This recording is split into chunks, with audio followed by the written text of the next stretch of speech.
अगला टारगेट तू ही हो अगला टारगेट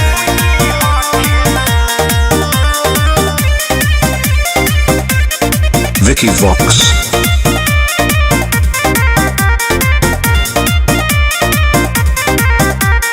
ऊपर जाए के बेटा यहाँ गेलौ बारी ढेर दिन कहीं हमारा से रंगदारी बेटा जी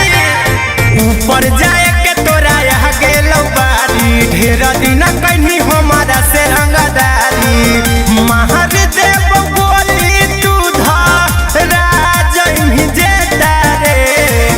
अगला टारगेट हमर तू ही हखी बेटा रे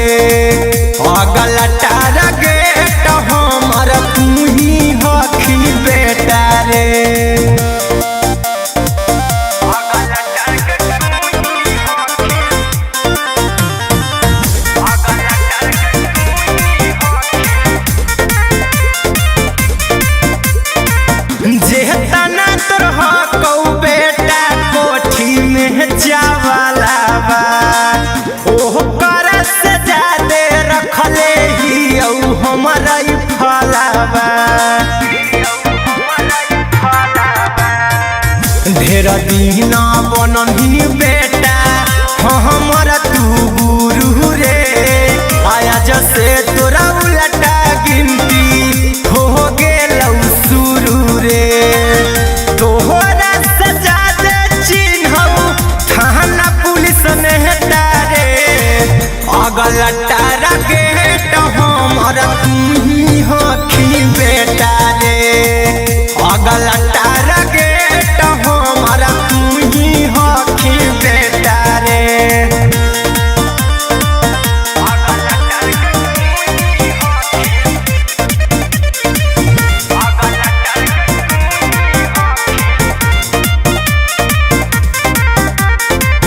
जे कर पकुदो ही बेटा देतौ नहीं कमामा घर में घुस जैतौ हो सुन के हमरा नामा दिनमा तोरा आई गेलौ सुनी ले निकट रे कटे वाला हौ तोरा ऊपर के टिकट रे कुंदन राजधानी से बोलै मिलम ही तू के तारे